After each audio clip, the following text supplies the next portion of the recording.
Hi guys, Paul Seils here. Thanks for joining us. I've got a very special guest with us today, John Shipton, of course, Julian Assange's father. Hi John, thanks for joining us. Hi Paul, good to see you again. Good to see you as well. Was that sound coming through okay there?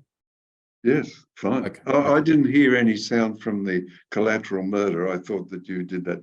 Yeah. I think it's probably a little bit poignant that it's probably in a bit of silence there, but wanting to do a check-in with you for 2023 and, first, wishing you best wishes for 2023 moving forward. But I think the thing that's on people's tongues at the moment is like, how is Julian going at the moment? It's moving into the 14th year of, the 4th year of incarceration, 7.5 years in the embassy and 18 months in house arrest. So we're looking now at this the 14th year of semi-incarceration and incarceration. So it's a burdensome, and also the stress, of course. There's interminable court cases, one after the other. I try and count them up. I think I've counted 23 now. And there's, more to come. There will be the appeal hearing in London, and then another appeal hearing to the Supreme Court, and then another appeal to the European Court of Human Rights. All of these things stretching into years. But on the positive side, this last Australian election we characterise as an Assange election. All of those that prevailed in the government and in the Seils and in the Independents and the Greens all stood on the Assange platform. And just after the election, a poll was released which said that 88% of Australians want Julian Assange brought home. The Prime Minister stood up and said that he wants the matter brought to a close, and the Foreign Minister has equally supported the Prime Minister. So that's the circumstance. The other day, John Lyons, who's the Chief Global Reporter for the ABC, on a primetime ABC news show, said that his understanding was that Julian would be freed unconditionally within 2 months. So we vigorously pursue the government to fulfil that. So there was no pushback from the Prime Minister's office on John Lyons' statement. So we continue to offer support to Prime Minister Anthony Albanese, but at the same time, we gather our forces to act firmly if the Labor Party, the Cabinet, and the Prime Minister and the Foreign Minister fail to achieve their declared aims. Okay, I'm just going to share this tweet really quickly here as well. This is from 23rd. This is yesterday. Independent MP Monique Ryan called on the Albanese government to disclose what they have done and will do secure the release of Julian Assange. That's a fair call, I would say. And there's Monique Ryan is very strong, supporter and an excellent parliamentarian. Okay, has there been any undertaking? Has there been any undertaking? I mean, I know that Albanese did make some comments to that effect to show support. Has there been any action, direct action, or response or communication in that regard as far as actions being taken? Or not to my knowledge, Paul. Right, okay. They haven't contacted me at all. But we give them now it's a month. We give them the grace, but as I say, during that grace period, we don't sit still. We gather up, we collect money, we collect ideas, we collect people, and we move forward after the grace period. Also, the travelling sculpture of Chelsea Manning, Snowden, Edward Snowden, and Julian Assange arrives in Australia on the 2nd, and it will be displayed on the 6th and 7th in Melbourne at the Red Stairs Amphitheatre at Queen Square for 2 days, and then it will move up to Sydney on the 9th and 10th. So it will be displayed in Sydney. We haven't got a venue in Sydney yet. Right. Okay. It's been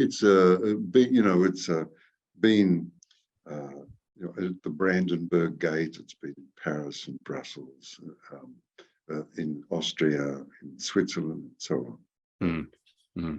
It made quite a space for itself, and also I'd just like to say, and your people might want to contemplate this as we do, may want to. Yes.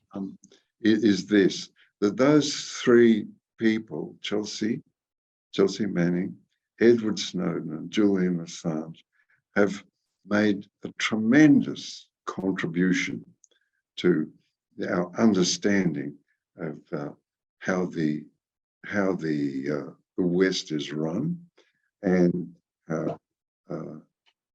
how, or let me say, how war crimes are covered up, and how those who commit war crimes are indemnified, and those institutions who organise war crimes are equally not held to account. And these are important things to remember.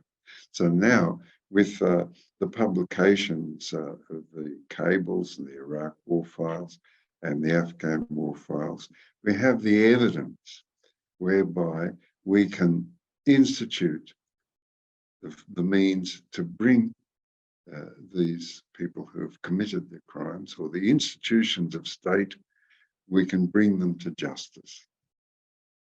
We have the means, and I'm certain that that will come about. Okay, so can I just check in with you as well? Because there's also a hearing coming up on the 24th of February, is that correct? Yes. Can you tell us a little bit about what's happening with that? What's the nature of that hearing, and what's that regarding? That hearing regards Julian's, the defence's appeal against the judgment of Judge Baritza back in 2020. So that judgment accepted all of the United States accusations and charges, all of them, accepted all of them. However, Judge Baritza said that Julian not to be extradited under health, okay, not to be extradited because it was be ruinous to health. The United States appealed against that, and they prevailed in their appeal, and the matter was sent back to Judge Baritza to re-examine. Well, since then, the defence has appealed, and that appeal will be heard, and the hearing will, for example, examine the treaty obligations between the United States and the United Kingdom over extradition, and that treaty obligation says there will be no extraditions for political matters. And of course, as we understand, the accusation of espionage is a political matter. Equally, they'll examine this aspect. Well, I hope they do. I don't know the court papers yet, but this aspect, that 9 FBI agents went to Iceland. In Iceland, they interviewed a man named Thor Darson and said to him that if he gives testimony against Julian, Thor Darson will receive indemnity, okay, from charges. Now, this is interesting. The FBI, the United States Investigation Service, as everybody knows, goes to Iceland, bribes a man, an Icelander, to give testimony against Julian. This man, Thor Darson, is a convicted paedophile and a convicted fraudster. Thordarson gives evidence makes statement that Julian contemplated, mind you, contemplated computer intrusion in Iceland. Julian is an Australian citizen. The testimony is about an offence in Iceland. The FBI bribed Thordarson with indemnity from prosecution, who's an Icelandic citizen. The hearing is held in London to extradite Julian to the United States for something, an accusation from a convicted fraudster and paedophile that was committed or supposed to have been committed in Iceland. Judicially, it's nonsense. It's impossible. However, the judge accepted it, Judge Bareitz, in the hearing 2020, accepted that. That in itself is a scandal enough to engage the Australian government in defence of Assange and bring into disrepute and disgrace the administration of law in the Westminster Extradition Court. That one item in itself, and there are many abuses of process in this matter. So do you still get to speak to Julian regularly, John?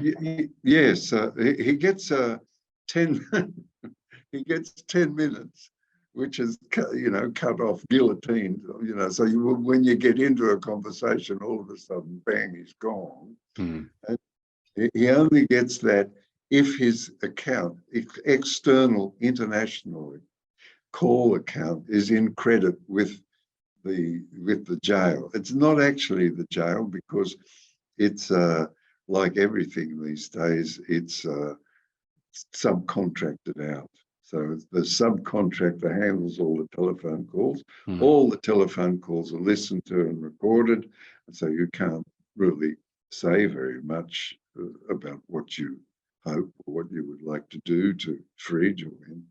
And when you do get a roll on, all of a sudden, whack, he's gone. Yeah.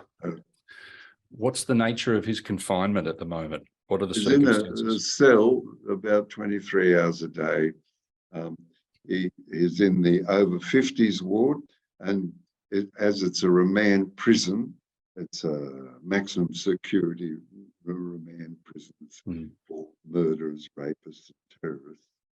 Julian now on his wing is the longest serving remand prisoner. All the others have been either removed to prisons or freed. How old is Julian now, John? 51. Right, 50. okay. Yeah. And I heard that all the prisoners in there were also vaccinated. Then I heard subsequently Julian suffered some type of stroke as well. What's the nature of his health at the moment and well-being? Oh, that stroke resulted in a drooped left eyelid. The tests, to see what damage, if any, well, there will be some, but the extent of the damage is still being done. That's currently under investigation. Is that some type of Bell's palsy or something along those lines, John? I can't put a name to it, because Julian's medical history is not, I don't get access to that. Yeah. Right, okay. I don't think, in fact, I think the only people who get access is the lawyer. Right. Okay. And then can you also share with me about how's Stella and the children going at the moment? Okay. They're Stella's, sorry, I was just saying goodbye to my daughter. Yes. Stella's well. She's terribly overworked, 2 children and constant interviews and traveling and preparation of legal documents. She's a lawyer by training. The kids, of course, are buoyant, and they get to visit their dad maybe It's very difficult, actually. It has to go on the weekends because in the United Kingdom, they're very strict about school attendance. You can't, submit a note to the teacher and say, I just don't want to come. I want to go visit Dad.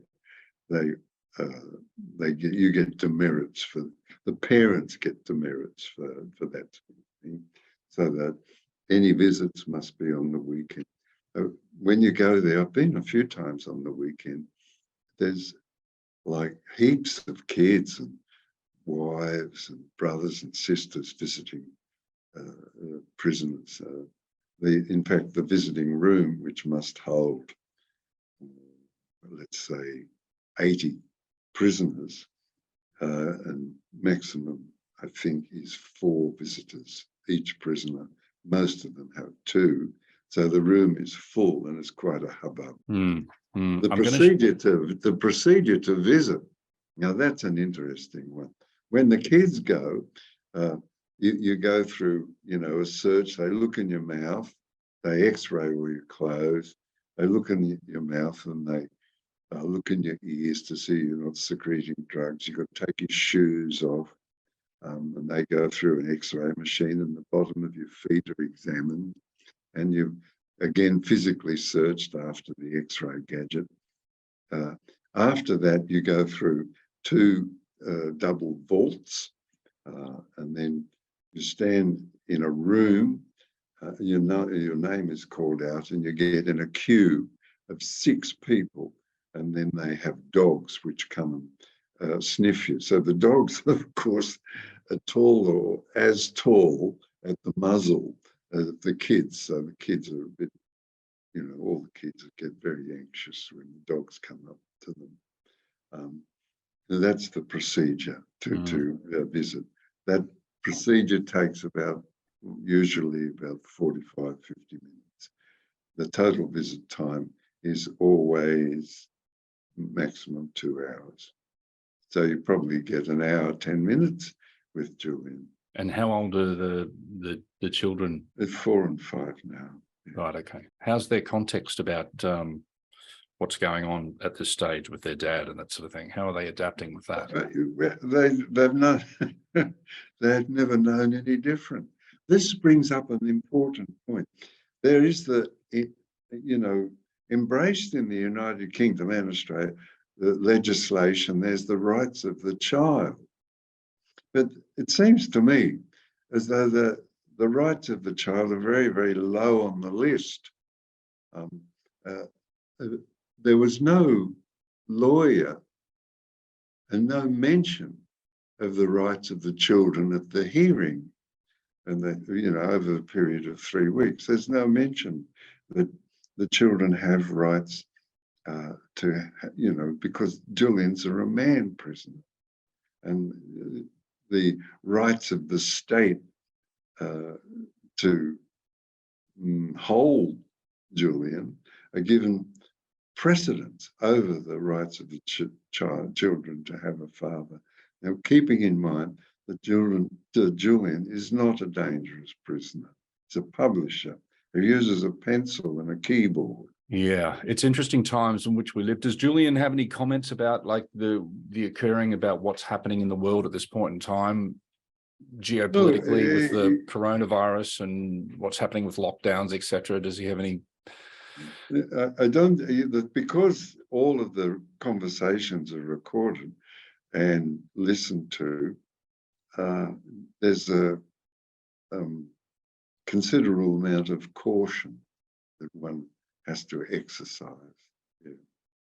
particularly if you imagine, and I'm not saying that this is Julian's circumstance, but if you imagine in a jail, you may have some bodily autonomy, but at what cost? So, for example, say you didn't want to have any procedure done, they would say, well, that's fine. No need for you to have a procedure, but you can't be in association with other prisoners if you don't have the procedure. So that means that until you take the procedure, coercion, in other words.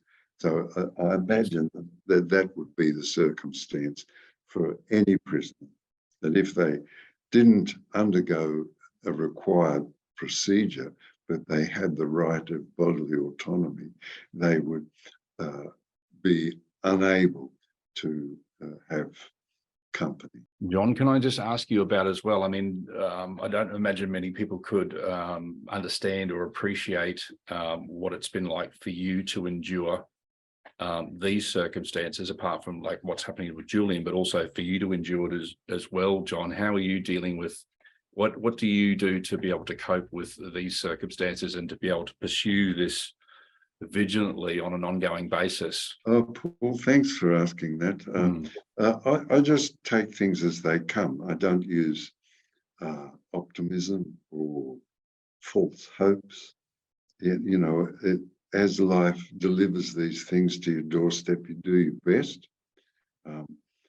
I tend to dislike long distance aeroplane travel these days. My legs swell up. It takes days and days to get over it, as you know well. And I also I like to have a whiskey before, say, around 10:30. I have a whiskey, 2 fingers. I allow myself 2 fingers and some ice. Like that. Okay, gotcha. And yeah, I was speaking to a dear friend who's his name is Brett, and he has no arms. And he said, "Well, what do you do to relax?" I said, "Oh, we can have a whiskey together. I usually have 2 fingers." He said, "I'm having 2 toes." Because he's and he does. He puts his his hips are so flexible. He puts his foot up and measures 2 toes against the glass. That's lovely, man. Yeah. Now, we've been fortunate enough to be able to spend some time together on a couple of occasions in person. One of them was the premiere for Ithaca. How's Ithaca gone around the world as far as exposure to the cause, etc., is concerned, for the documentary, for anyone that perhaps hasn't seen it yet? Well, it's doing well. It's still going. So we did 30 in the United Kingdom. We did about 30 with Q&A. We did 30 in Australia. Now we're going to do, I think, 20 odd so far in the United States with Q&A, and they've done, I think they're onto their 35th in Germany with Q&A. That Craig Murray and Niels Laderford, who's the cameraman, they did the Q&A in Germany. We'll do the Q&A in the United States, and we did it in London, in the UK, Scotland, and we'll do it in the Australia, and I think we're going to do 1 or 2 in New Zealand. There was 30 in Australia, I think, that we did. So it's won a few prizes here and there, and it's doing well. In fact, I think that some people say, some politicians say to me that a thing is not real until it's in the legacy media, what we all call these days the legacy media. I think that's a really kind expression, by the way. And I would say that a thing becomes real once there's a documentary made about it. So that seems to be a clear motivator for people. Absolutely, it's a great documentary, and I was very proud to be at the premiere of that event. I'm going to share this. I'll share screen here as well for the Assange campaign here as well, for raising funds for anyone that's interested in donating to the funds here. So can you just share a little bit about what funds are getting raised for at the moment? For us, for that donation page, the money we use that money for the campaign in Australia and worldwide. Mhm. The money for the lawyers is raised elsewhere. We don't, that money doesn't go to lawyers or anything.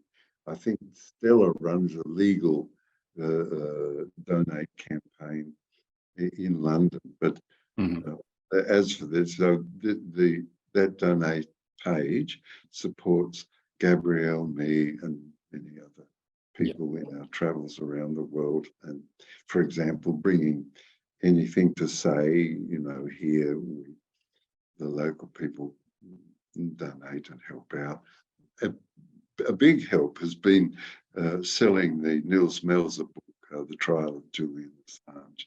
We sell that for $50, and the profit on that is a donation that keeps us going. Yes. Okay. I'm going to close out this live stream shortly because I've got some questions from our private community and that sort of thing, John. So before we do close that, I just wanted to see if there's anything else that you wanted to share about how other people can support the cause or make contributions to apart from that that link, which I'll post in the description.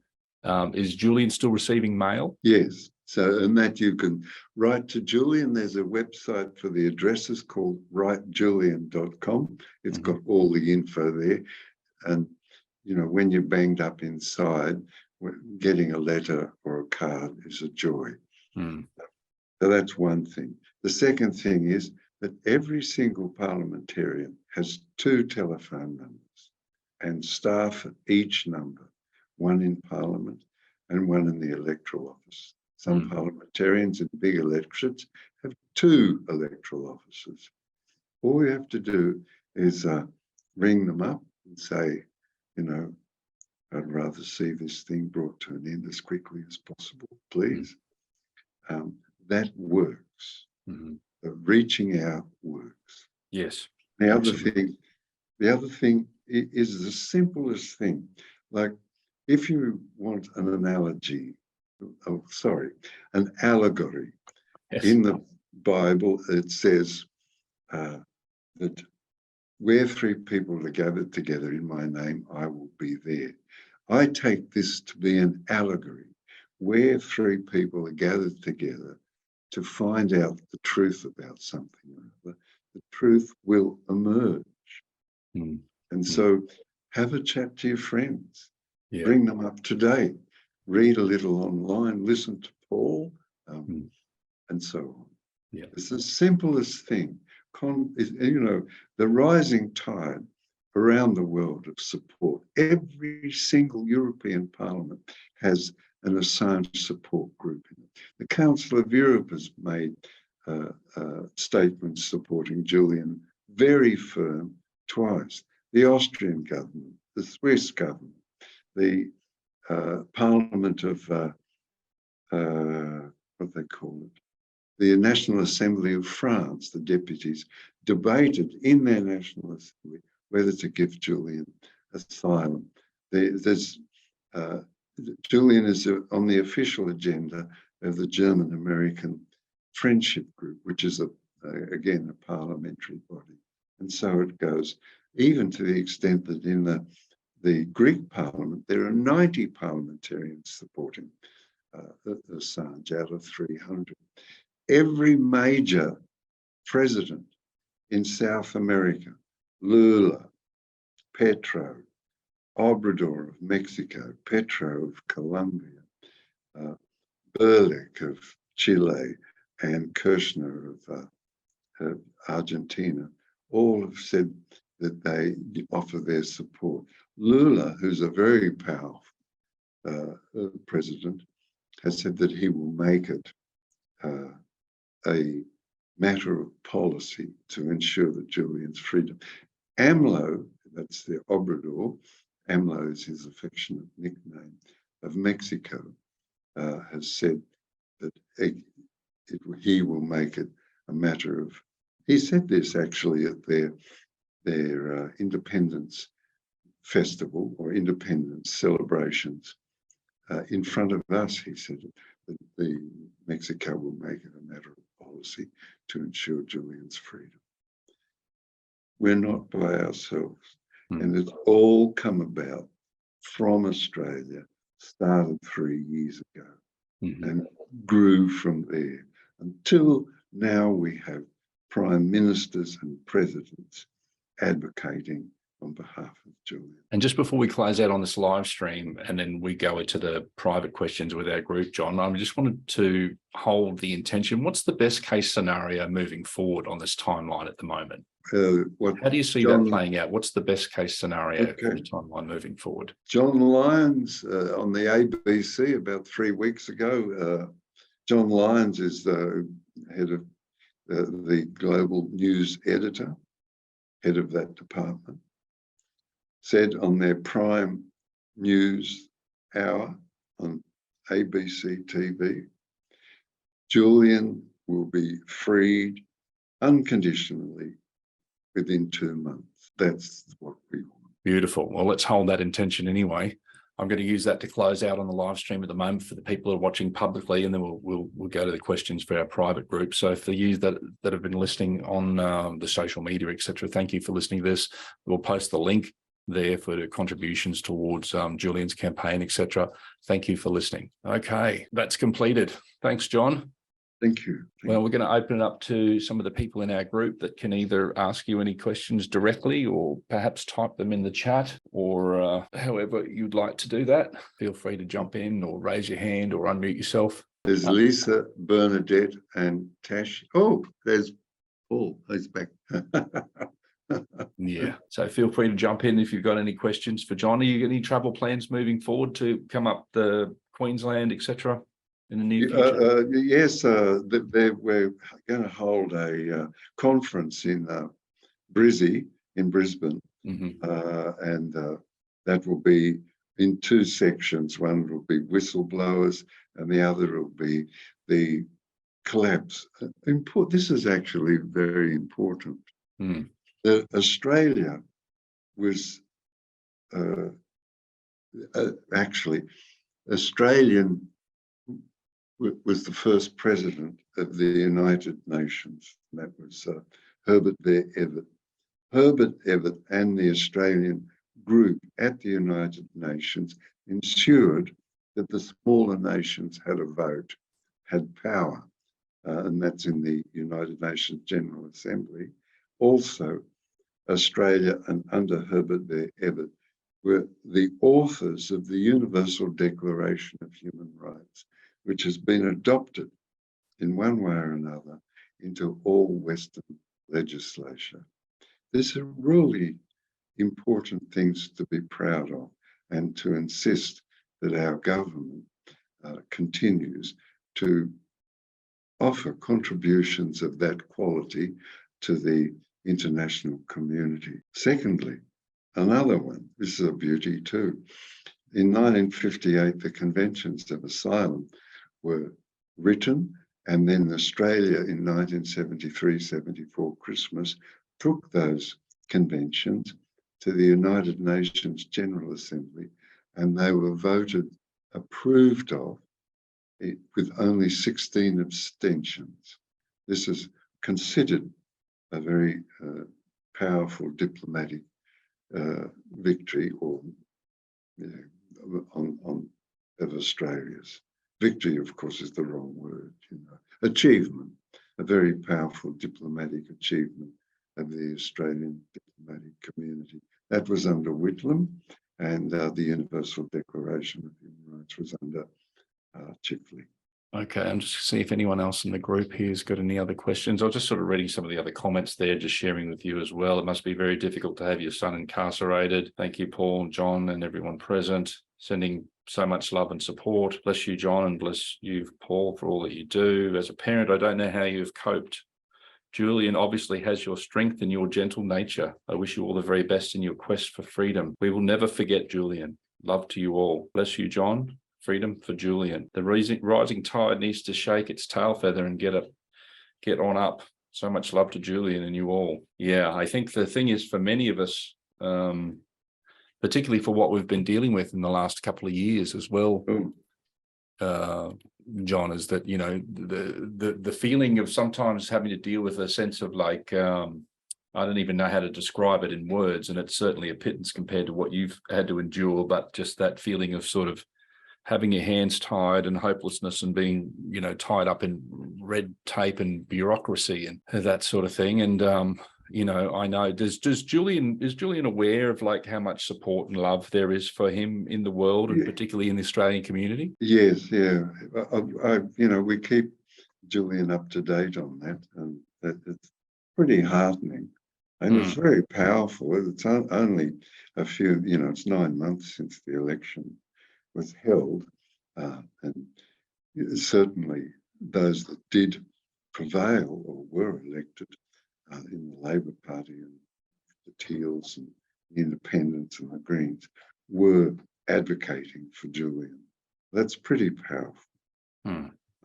The other thing is, you know, with the difficulties over the last couple of years, I think our quarantine bill was $24,000. A plane fare, if you could get one back into Australia, that's if they would allow you to get one, it was $5,000 one way. We paid $6,000 for one, but usually about $5,000 one way, just the return to Australia. There's a court case recently held in New South Wales in the People's Court against the New South Wales government, that they conspired together, the Health Minister, the Attorney General and the Premier illegally conspired to lock people up, gathered from that event $323 million from Australians in the quarantine charges. And I think that 125,000 of people returned to Australia they lost track of.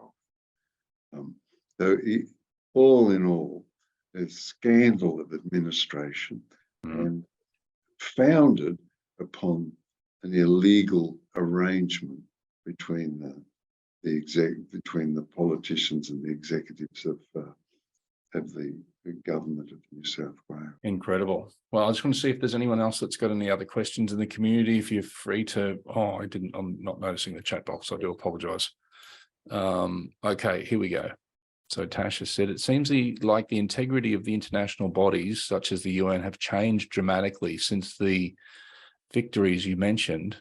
At what point do you think it changed, or has been a gradual process, or has it been a gradual process? Yes, a gradual process indeed, and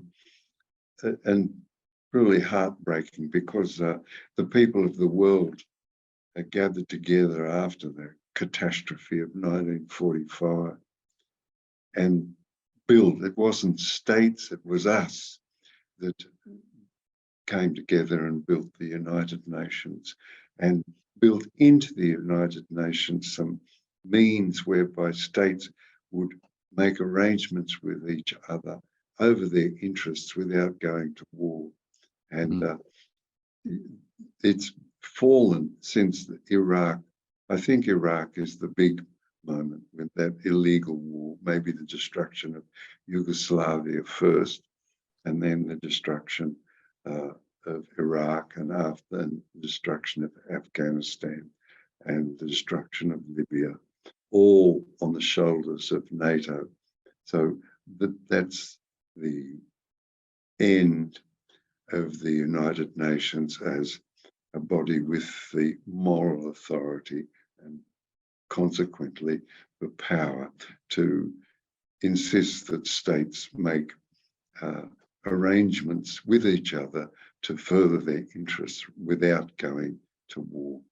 And I'm not indicating here that it's a hopeless circumstance. I believe that the only way for states to relate to each other is through laws and international laws that guide them in the advocacy of their interests. Also, the United Nations is helpful in the way states relate to their citizens. This is equally important. If I had my way, I would move the headquarters of the United Nations to, say, for example, Dhaka in Bangladesh, because that's where most people live currently. Also, some other aspects of the United Nations, I would move to Cairo to serve Africa, rather than having all of those facilities in the United States and Europe. Okay. I just want to see if there's any other questions there, if anyone else had anything else to type in or wanted to ask John any other questions at all, just while waiting for that to happen. But anything else that you wanted to sort of leave us in closing with? How's your family, John? Well, Severin's just said good night and gone off with Mum. Right, okay. And so I'm here by myself, counting down the time to 10:30 when I'm allowed to have a scotch and stare out the window for half an hour. Right, okay. Okay. But, you know, I just want to make the point and make it as firmly and as importantly as possible. It's us that have brought about these changes. We have won. We, not them. It didn't. There are noble parliamentarians who have assisted us along the way. And, you know, I have a policy of not mentioning parliamentarians' names. But in this case, Peter Wish-Wilson of the Greens and Andrew Wilkie of Independent have been with us for 10 years now. Yes, yes. Their interests are held up on our shoulders. Yeah. That's So, nice. yeah. Simone So, just, yeah, so I'll just read that out. So Simone just said, no question, just sending John and his family much strength, courage and love, and thank you for your efforts, struggles and strength for us all. So it's a beautiful thing that you're doing, John, and it's you know, I admire you despite your trials and tribulations that you're having, and we all hold both you and your family and Julian in high regard and in our prayers, and that we have an expedient outcome in the best interests of all at this point in time moving forward. And I look forward to catching up with you at some point in the not too distant future and having a decent red wine with you. And my mum said to say hello to you as well. Oh, thank you. It was very kind of you to bring her to the event. I understand the importance and gravity of when a friend introduces you to their family. I think that's really beautiful. Well, thank you for everyone for joining this, listening in for this podcast, John. It's always a pleasure. Thank you for being so generous with your time, and please convey our love and prayers to Julian from Australia and everyone else in the world that is standing in truth for freedom, for the individual and the collective. Thanks, Paul. And may I wish you good luck. Thank you. Much love and blessings, everyone. Thank you.